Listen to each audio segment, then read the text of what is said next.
Senhor, que é o autor e consumador da nossa fé.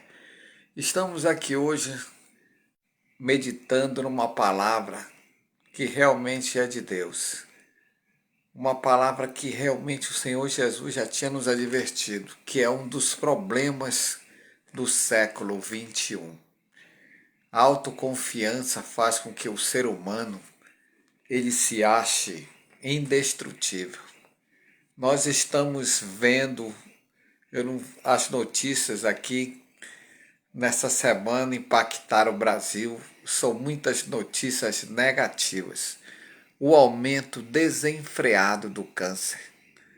Hoje, muitos jovens, saiu a reportagem falando que devido às pessoas tomarem bastante remédio, não levarem uma vida regrada, com regras, com comida na hora certa, as pessoas elas tentam tapar o buraco, vamos dizer assim, do seu organismo, tomando anabolizantes, tomando essas vitaminas energéticas e estão gerando uma grande geração de câncer. Garotos de 10 anos já tomam energéticos. Não querem comer uma banana, não querem comer um fortificante, um remédio natural. Não querem fazer exercícios. Aí eles querem tapar o buraco da sua fraqueza tomando anabolizantes. Tem muita gente aí, ainda mais muitos jovens estão se drogando já cedo. Sempre foi assim. De 10 aos 15 anos eu tive uma vida muito. Eu era magrinho, tinha acabado de ser curado de asma crônica, que é uma doença aí. Apesar de eu ser curado, em vez de eu frequentar a igreja, eu não tive fortalecimento na minha adolescência. De 10 aos 15 anos eu vivi como se Deus não existisse. E é assim que está acontecendo hoje. Existe um grande fracasso no meio das igrejas também. As igrejas são culpadas, tanto a igreja católica como as igrejas evangélicas, que eles não fazem um trabalho forte com a juventude. Não estimulam, não fazem um trabalho de policiamento. Outro erro é a família. A família dá muita brecha. A família dá tudo para o filho, para a filha. E o que está acontecendo?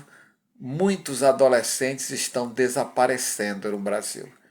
Por ano, mais de 50 mil. Para onde é que vão esse monte de adolescentes? Alguns dizem que vão para o tráfico de drogas, que cooptam eles para ser escravos sexuais das mulheres, e homens viram mula do tráfico, pessoas que se metem em aventuras, pessoas que não pensam. Esta semana eu conversei com um rapaz que eu conheci há 2 anos atrás, quando eu era professor em um colégio. Eu aconselhei tanto ele, falei desde a primeira aula. Quando eu começo o ano letivo, eu dou uma palestra falando o que é ser jovem. E eu falava para ele que jovem não é ser praticar a liberdade destrutiva. Ser jovem é ser inteligente, é pensar no seu futuro. O jovem verdadeiro, os que tem na Bíblia, todos eles pensaram no seu futuro. Aí eu contava, o rei Davi, ele teve uma mentalização desde cedo que ele devia declarar que o Senhor é meu pastor e nada me faltará. Quando ele era responsável pelas ovelhas. Eu falei do Sadraque, Mesaque, Abednego e Daniel, que é o Daniel, Ananias, Azarés e Misael, que é os jovens que foram para a Babilônia. Eles não se perderam, eles tinham cabeça, eles eram inteligentes, eles eram diferenciados. E é essa palavra que eu quero chamar a sua atenção. Nós estamos vivendo um período em que a gente não sabe diferenciar o inteligente ou até fazer essa brincadeira. Você sabe diferenciar uma pessoa inteligente com eu colocava a letra I bem grande. E eu dizia assim: você sabe que essa palavra que começa com a letra I é a chave para a sua vitória. É a chave para o seu fracasso. Você sabe descobrir qual é essa palavra? A palavra positiva ela é mais grande, eu dizia para eles. E a palavra que leva à destruição, à penitenciária, ela é bem pequenininha. ela tem menos de 6 letras, eu dizia assim. E eu botava a letra I. E muitos não conseguiam acertar. Ele só acertava a primeira palavra, que é inteligente. Inteligente é uma pessoa sábia, é uma pessoa que tem conhecimento, é uma pessoa que quer vencer, é uma pessoa que pensa na sua família, que pensa na sua vitória, que pensa um dia. Eu dava curso de projetos para o primeiro ao terceiro ano e eu falava essa frase. Você hoje já tem que começar a pensar na sua faculdade. Você já tem que começar a pensar amanhã. Não é ansiedade. Toda pessoa que é vitoriosa, ela começa de pequeno. É de pequeno que se constrói um arranha-céu, eu falava. Então, o inteligente é quem constrói o seu arranha-céu, é quem constrói o seu edifício, a sua torre da vitória. Aí ninguém acertava a palavra negativa, e eu dizia o idiota. A palavra é o idiota. Idiota é aquela pessoa que brinca com a sua vida. O idiota é aquela pessoa que não obedece seu pai nem a sua mãe. O idiota é aquele que fica transando, tendo relações já engravidando, pegando doenças venéreas. E eu falei, você quer ver a prova do idiota? Você vai lá no Alfredo da Mata, dia de sexta-feira, você vai ver 1.500 adolescentes de 12 a 17 anos já com AIDS e já com doenças venéreas. Isso foi comprovado essa semana, um grande aumento de DST, das doenças sexualmente transmissíveis. Por mais que o governo faça tanta doação de preservativo, os idiotas não estão nem aí. Os idiotas enchem a cara, bebe, morre, cai da moto, como um jovem que morreu com 13 anos. Ele queria ser motoqueiro e ele morreu com 13 anos lá aqui em Manaus, na Avenida Brasil. Então eu falava essa palavra, eu sei que é uma palavra muito dura, mas é a realidade. É a mesma coisa que Salomão falava. Salomão falava do homem sábio. Salomão falava aqui no livro de. Ele diz que o temor do Senhor é o princípio da sabedoria.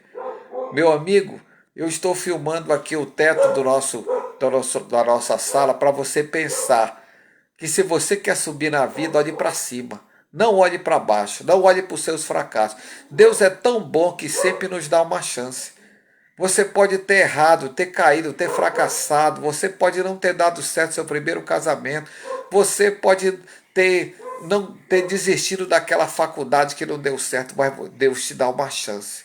Enquanto nós temos vida, nós temos a chance de ser pessoas inteligentes. Olha lá, você não vai errar mais. Tem uma música gospel que eu gosto, essa cantora já morreu, ela dizia: eu não quero errar outra vez. Eu não quero errar de novo. As músicas mais bonitas de motivação são aquelas que mostram que a gente caiu, mas agora nós vamos se levantar. O pior idiota é aquele que não recebe o aconselhamento, que não quer mudar de vida. Tem gente que está aí na pior porque quer, amigo. Essa semana eu conheci um jovem, eu mostrei para uma amiga nossa, que eu estava num supermercado em Manaus. Eu fui pastor dele quando ele tinha 16 anos. Olha lá, hoje ele está com 42 anos. Já se passaram quase 30 anos que eu fui pastor dele. E quando ele tinha 16 anos, ele era baterista. Eu dizia que tocar bateria, ele poderia dar aula, ele poderia. Simplesmente ele parou no tempo. Ele não terminou, não quis ouvir o conselho da mãe. Ele se amigou cedo, com 17 anos. Na época eu tinha aconselhado que ele ainda não tinha maturidade. Ele ficou com bastante raiva, irado, porque eu disse que ele não era maduro ainda. Eu disse: você tem que amadurecer, faça faculdade, pense primeiro focar numa profissão. Eu aconselhei como a gente, como qualquer pai e mãe aconselha. Aconselhei meu filho, e na época eu tinha 36 anos e ele tinha 16 anos. Eu era 20 anos mais velho do que ele. E eu cheguei e falei: meu amigo, não faça isso, não se envolva. E ele se envolveu, casou. O primeiro, olha lá, o primeiro casamento dele demorou 2 anos. Olha, nesse tempo de 16, de 20 anos, você sabe quantas vezes ele casou? 6 vezes. Ele é bipolar, porque ele não quer o conhecimento, ele não quer mudar. Teve pastores que internou ele, fizeram de tudo para ele sair da situação. Fizeram de tudo para ele sair daquela situação. Aqui o versículo que nós colocamos hoje, que é Mateus 15, do 15 ao 20, Jesus diz que o que contamina, né, é o que sai, é o que entra no coração. O coração de muitas pessoas não querem mudar, não querem o conhecimento, não querem a inteligência, não aceita o conselho de ninguém. Ele já está mais ou menos na 7ª igreja. E eu, quando ele me viu dentro do supermercado, ele não quis falar comigo. Eu não posso fazer mais nada, como eu uso essa palavra dura, porque tem muita. O apóstolo Paulo ele diz assim que tem pessoas que não prestam mesmo. Ele diz que depois de 3 aconselhamentos, trata como ímpio, que essa pessoa não quer mudar, não. Uma pessoa que está na igreja, a gente ensina todos os caminhos, toda a verdade, gasta tempo, recurso. O pastor lá investiu, mandou ele terminar o ensino médio, queria que ele fosse pastor. Ele queria também, na ilusão, ser pastor. Pagaram o curso, ele não concluiu. Pagaram o centro de treinamento para ele ficar lá aprendendo, ele abandonou. Simplesmente ele que cresceu num lar evangélico, bem dizer, né? Ele com 25 anos ele foi se drogar. Ele ficou drogado de 25 aos 30 anos. Eu encontrei ele nesse período, eu aconselhei. E eu falei assim para ele: olha, amigo, droga é sinônimo de demônios. O demônio vai possuir teu corpo. Ele era daquele grupo de roqueiro que usa roupa preta, que não queria mais nada. Aí ele foi passar na frente de uma igreja, um homem de Deus disse: ei, vem cá. Aí 2 amigos acompanharam ele.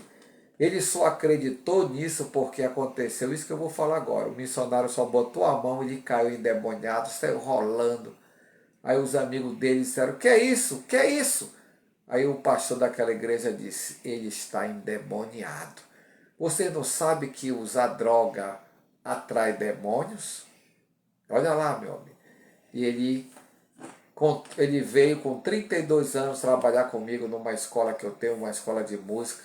Ele ainda trabalhou comigo 2, 3 anos, 4 anos, mas depois eu falei, aconselhei para ele, eu já estava fazendo faculdade, eu não tinha tempo, a minha esposa que fazia acompanhamento. Ele foi para uma igreja, eu aconselhei a seguir a igreja, mas a igreja lá ele teve uma decepção. E daí o final da história é o que eu estou falando para vocês. Hoje ele com 40 anos já está no 6º relacionamento, não aceita mais conversa de ninguém, não está frequentando a igreja, está vivendo o 2º curso desse mundo. É assim, meu amigo. O ser humano sem Deus ele é que nem um foguete que vai cair em algum lugar. Deus não quer que você seja um foguete para cair. Deus quer lhe chegar a um olhar a quem Colossenses e Filipenses, Colossenses, o apóstolo Paulo diz lá no capítulo 3, olhai para coisas que são de cima e não para que estão embaixo. Jesus falou a mesma coisa, para a gente buscar o reino de Deus. Em Mateus 6,33 está escrito assim, ó, buscai em primeiro lugar o meu reino e a minha justiça, e todas as coisas vos serão acrescentadas. Se você buscar a Deus, meu amigo, minha amiga, você vai ser feliz, você vai dar certo. Está aqui eu estou aqui porque até hoje eu continuo estudando, hoje estou inteirando 60, né, eu vou fazer mais uma faculdade. Enquanto o meu cérebro estiver bem, eu vou estudar. Não pare de estudar, não pare de fazer o bem. Hoje eu passei o dia evangelizando. Desde manhã até agora que eu cheguei antes de cair essa tempestade, que agora que parou aqui em Manaus, eu não pude ir para o monte, porque lá no monte cai raios, então eu não pude, caiu muito raio, já parou. Mas foi uma tempestade forte. Viva a sua vida com Deus. Não olhe para a esquerda, nem para a direita, nem para trás. Olhe para o alto. Vamos orar nesse momento. Deus Todo-Poderoso, Criador dos céus e da terra, eu te agradeço, meu Deus, por nós estarmos mais uma vez aqui na sala da oração. Eu estou colocando essa lâmpada aqui, que muitos possam ser iluminados pela tua presença, que muitos possam conquistar seus objetivos na vida. O meu desejo para esse homem, para essa mulher, que essa pessoa seja uma luz nas trevas de muitas pessoas que estão vivendo no fundo do poço, no lamaçal.